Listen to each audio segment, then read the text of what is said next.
Hola a todos, bienvenidos a este nuevo Agora Live. Mi nombre es Sasha Hanik, soy coordinadora de proyectos de asuntos globales en la Fundación para el Progreso y en esta edición me encuentro con Mauricio Rojas, quien es historiador y doctor en Historia Económica, destacado y prolífico escritor de obras como Diálogos de Conversos o Lenin y el totalitarismo.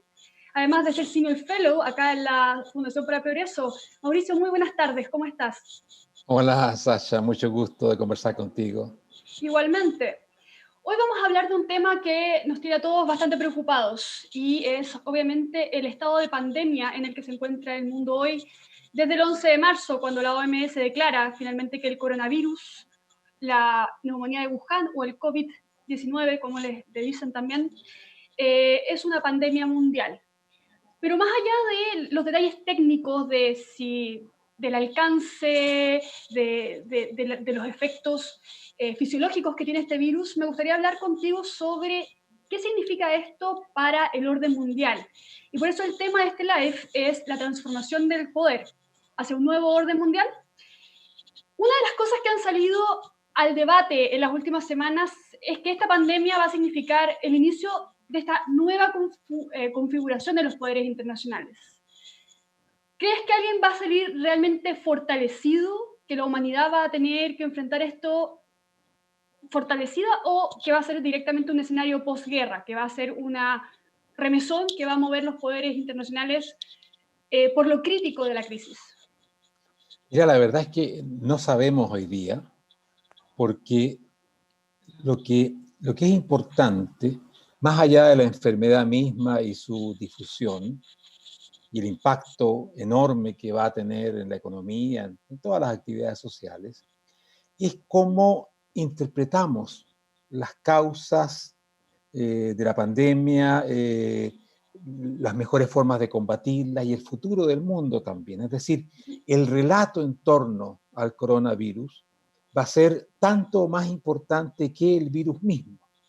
Y ahí vamos a asistir a un gran conflicto, una gran disputa, que no es distinta de la que tenemos habitualmente, donde vamos a tener a los partidarios de los regímenes dictatoriales, como el de China, planteando, por ejemplo, que la dictadura es mejor para estas situaciones porque puede recurrir a medidas de fuerza más rápidas, puede tener una capacidad de reacción directa mejor que las democracias, por ejemplo, y los defensores de una sociedad abierta que van a plantear seguramente lo contrario, o sea, que China en gran parte causó el problema porque el régimen trató de ocultar el surgimiento del corona, con el cual perdimos un tiempo muy, muy valioso.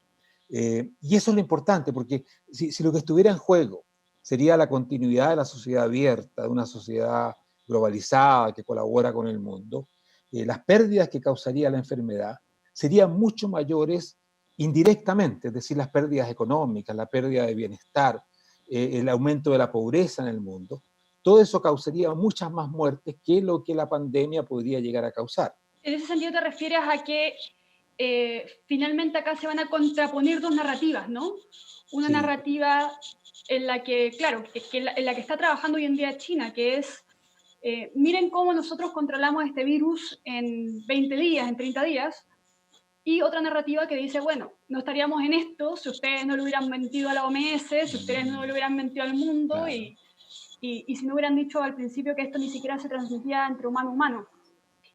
Eh, Me quedo con una cosa que tú dijiste de Totalmente. esta contraposición de narrativas. Porque mucha gente hoy en día está diciendo que, y con estas demandas, sobre todo para implementar una cuarentena mundial, incluso se habla de cuarentena mundial, mucha gente se está tratando de guiar un poco por el modelo chino de control y contención de la enfermedad. Eh, ¿Crees que la sociedad abierta puede dar una alternativa que genere menos impacto para la contención inmediata de la enfermedad? Es difícil decirlo también, honestamente. Puede que las dictaduras sean capaces de movilizar en situaciones muy críticas una cantidad de recursos muy importantes, porque sacrifican todo fácilmente. Eso lo vimos también en las guerras, es típica ese tipo de esfuerzo que las dictaduras pueden hacer. Sin embargo, en el largo plazo, tal como en las guerras, también fueron las sociedades abiertas las que finalmente ganaron y no la Alemania nazi, por ejemplo. Pero es un tema muy difícil de manejar porque las dictaduras pueden mostrar en el corto plazo victorias. Ahora, junto a todo esto, y más allá de lo que China representa, hay una interpretación apocalíptica que es muy común de lo que está pasando y que la asocia a la globalización o a la economía de mercado, es decir, a la libertad. Y una tendencia muy fuerte a decir, para salvarnos de esto, más que seguir el modelo chino, lo que sea, debemos aislarnos, debemos terminar con este tipo de interdependencia mundial, debemos protegernos nosotros, o sea, volver a una sociedad mucho más cerrada, con menos libertades, con menos contacto con el mundo exterior. Yo creo que esa narrativa va a ser tal vez tanto más importante que la narrativa que un poder dictatorial como China pueda impulsar. Por tanto, estamos ante un debate muy importante sobre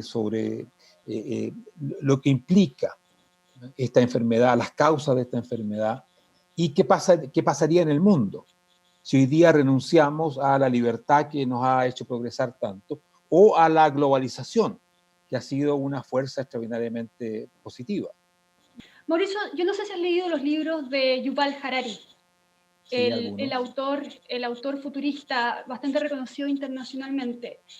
Él publicó una columna hace unos días sobre la falta de liderazgo que ha habido en torno a enfrentar esta crisis, sobre todo en lo que tú llamabas la globalización. Porque una cosa que escuchamos a menudo en las últimas semanas ha sido: esto es culpa de la globalización, esto es culpa de lo rápido que la gente tiene la capacidad de trasladarse en el mundo, es culpa de la histeria que causan, bueno, la caída de la bolsa, es culpa de la histeria que causan finalmente estas noticias que corren por todo el mundo. Y Harari, tanto en su libro 21 lecciones para el siglo XXI, como en la columna que escribió hace poco, plantea todo lo contrario. Dice que es esta forma localista de enfrentar el problema y no cohesiva entre los estados lo que causó finalmente el descontrol o el aumento explosivo de casos. Y lo da, por ejemplo, con los ejemplos de Europa. Europa que se mostraba como este continente abierto a la cooperación y donde no iban a haber fronteras, en el que finalmente son los gobiernos locales los que tratan de contener la crisis de manera nuclear. ¿Crees tú que la globalización puede ofrecer, en contra de lo que dice la narrativa común, una respuesta finalmente a esta crisis?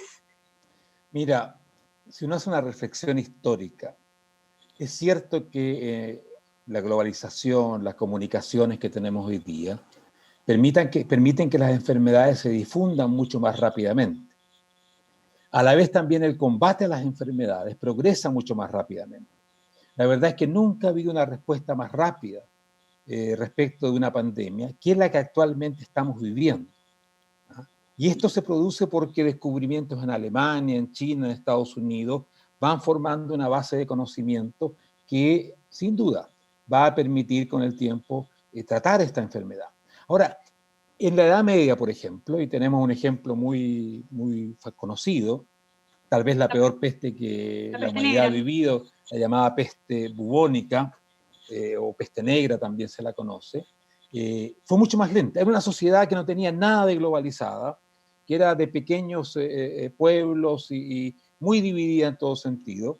Y si bien la peste tardó años en difundirse, la mortalidad que causó fue extraordinaria. Se calcula unos 200 millones de personas, lo que para esa época es algo descomunal realmente. Y por lo tanto, el vivir en pequeñas localidades o muy separados unos de otros no hizo que la enfermedad no llegase. Todo lo contrario, cuando llegó con una fuerza extraordinaria y los medios para combatirla en cada localidad, en este mundo dividido y segmentado, eran muy escasos. Prácticamente la enfermedad hizo lo que quiso hasta que surgió una inmunidad natural y se fue retrocediendo. Estamos hablando de todo esto de mediados del siglo XIV, y esta peste causó un cambio social, económico extraordinario realmente. La otra peste muy conocida es la peste, lo que se llama la peste española o la gripe española. Gripe española, 1918 me parece, ¿no? tuvo su momento álgido en 1918. Una gran parte del problema que tuvimos allí es que todavía estaba la Primera Guerra Mundial, por lo tanto los brotes de la peste fueron silenciados. La peste comienza no en España, la verdad es que se la conoce como peste española o gripe española, pero no tiene nada que ver con España, si bien también sufrió España, sino que en Estados Unidos. E incluso el presidente de Estados Unidos sabe que hay una peste desarrollándose y le preguntan si debe dejar de enviar soldados a Europa, porque llevan la peste. Y él dice que no, que hay que mandarlos nomás y se silencia la noticia. Por eso que al final la conocemos como la gripe española, porque en España, que no estaba en guerra, se difundió abiertamente el problema. Por lo tanto, tú tienes aquí, por una parte, sociedades muy localistas que, que reciben un impacto terrible de las pestes y no tienen los recursos de una sociedad globalizada como la nuestra para combatirlo rápidamente. Y por otro lado, lo que significa el silencio, el acallar, el ocultar, ya sea en situación de guerra como la Primera Guerra Mundial, ya sea lo que pasó en China cuando comienza este virus. Y bueno, son cosas que dan para pensar, lógicamente. Claro, porque claro, uno no puede evitar comparar esta pandemia con la pandemia, la última pandemia registrada, que fue la que tú mencionas. Y creo que los cálculos dan que murió más gente en esa gripe de la que murió en toda la Primera Guerra Mundial. Creo que esas son las estadísticas que se están manejando.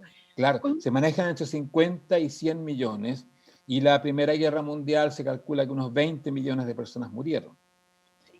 Por lo tanto, la pandemia fue, tal como se dice, mucho más destructiva en vidas humanas que lo que fue la guerra. ¿Sí?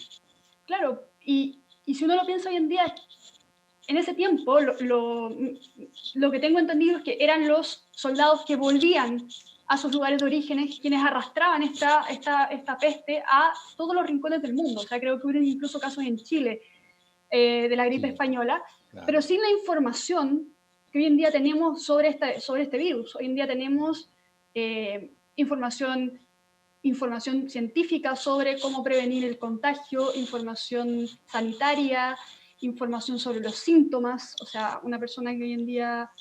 y una cosa más, Sacha, hoy día tenemos condiciones de vida incomparablemente mejores que las que existían a comienzos del siglo pasado, y para qué hablar de la Edad Media. Es decir, hoy día tenemos unos grupos de riesgo que son los adultos mayores, las personas con varias patologías, ¿ah? Pero son grupos que están en niveles de edad que ni siquiera se alcanzaban en la época de las que estamos hablando. Y tenemos todo un aparato médico, digamos, en condiciones de tratar este tipo de enfermedades. Por lo tanto, todo esto, este progreso, es producto de la globalización, de la economía abierta, de mercado, de la sociedad abierta. Por lo tanto, si el resultado de esta pandemia fuera que los países, las naciones, los pueblos renunciaran a la sociedad abierta, a la libertad que nos ha dado tantas ventajas, estaríamos realmente, como se dice, tirando el niño con el agua sucia del baño. Exacto. Pero esa es la tentación que uno más o menos ve ahora, ¿no? O sea, estaríamos perdiendo lo más importante.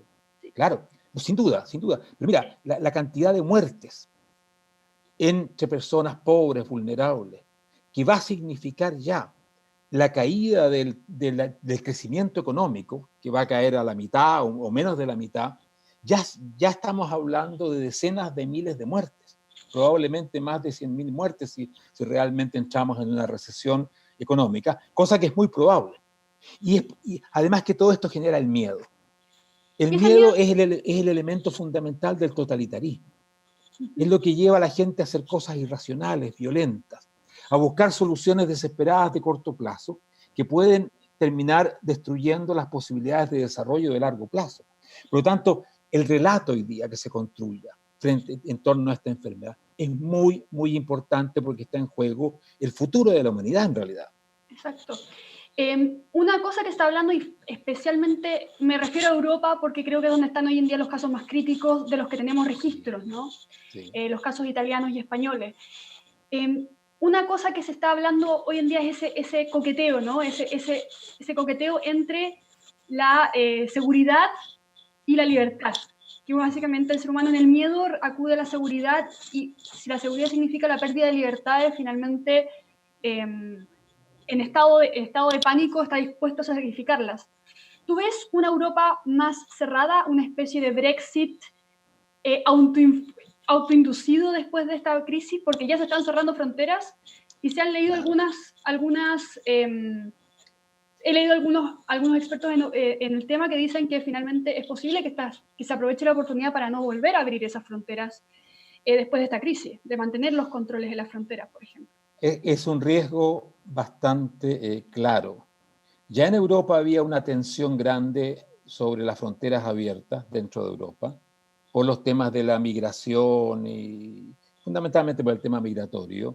Y lógicamente que ahora las fuerzas que van a decir hay que restaurar las fronteras, hay que disminuir el intercambio con otros países van a ser muy grandes. Ahí el argumento que es importante para nosotros es plantear todo lo que ha significado la apertura y lo que significaría volver a un mundo menos abierto, con menos intercambio que el que ha existido hasta ahora. Y la verdad que la pérdida en todo sentido, el empobrecimiento que viviría el mundo, es una cosa que costaría una cantidad de vidas humanas tremenda y que no pararía las enfermedades, además. O sea, No, porque... si esto se busca como una medida de parar las enfermedades, bueno, hay que ver el ejemplo de la Edad Media. Había claro, muy pocos contactos, pero las enfermedades llegan igual, puede que se demoren un poco más, pero como no tenemos las condiciones de vida, como vivimos más pobres, entonces sería mucho más perjudicial. bueno, y me recordó tu comentario un caso o varios casos de China, que es un país de los que tienen el sistema más robusto en cuanto a vigilancia y que aún así tienen casos de peste negra hasta el día de hoy. El último caso reportado hace menos de 2 años y casos de SARS todavía y otras enfermedades que se pensaban erradicadas. Sin duda, sin duda. Y la verdad es que la dictadura digital que existe en China, este control extraordinario a través de la moderna tecnología, hace que en una situación como la de hoy día eso pueda llegar a niveles realmente extremos. Y legitimarse, finalmente. Y pueden ser eficaces para parar una enfermedad en el corto plazo, sin duda. Todas las situaciones críticas llevan a las sociedades a adoptar métodos autoritarios. Bueno, por eso Por ejemplo, existe el estado de excepción, existe por eso. Exactamente. Si tú piensas en Gran Bretaña, cuando estaba a punto de ser conquistada por Alemania en la Segunda Guerra Mundial, por supuesto que las libertades se suprimieron, la propiedad privada podía ser pasada a llevar. O sea, cualquier sociedad que está amenazada en su sobrevivencia sacrifica la libertad.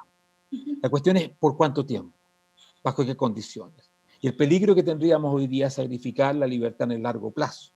O sea, transformar la situación de excepción en una situación de normalidad, creyendo de que eso nos protegería.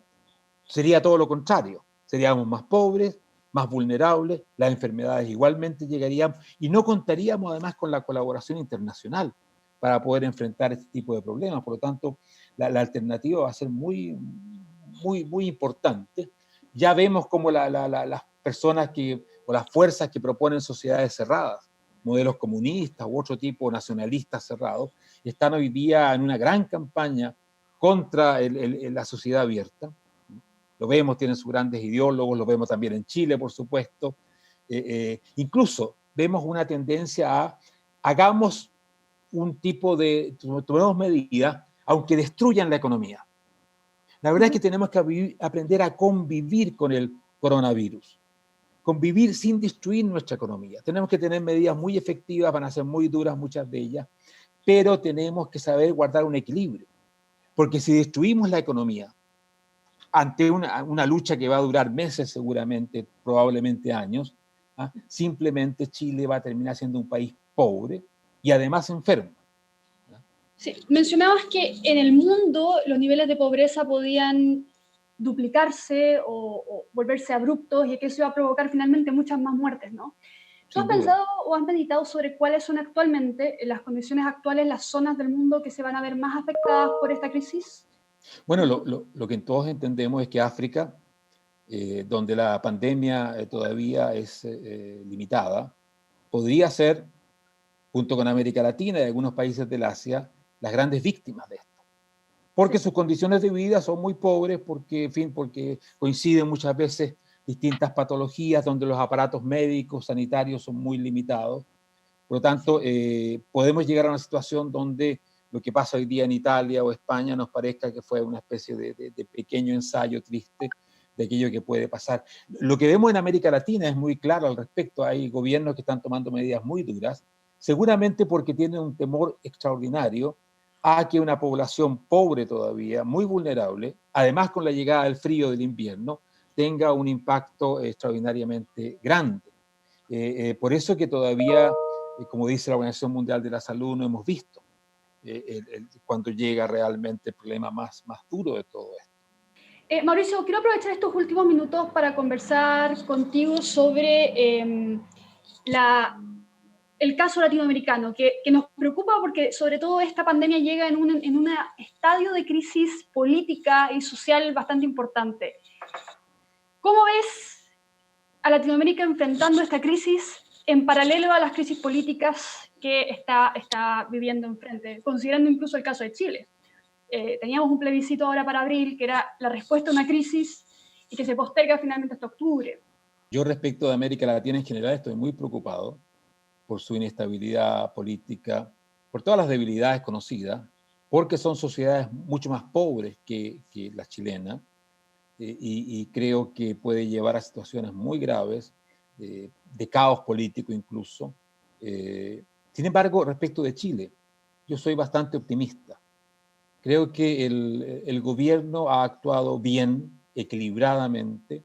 Creo que el liderazgo que el presidente está dando y va a poder dar va a ser apreciado por la población. Creo que nosotros tenemos tradiciones institucionales, tenemos todavía una fortaleza como país que en este momento va a ser fundamental y probablemente nos va a diferenciar del resto de América Latina.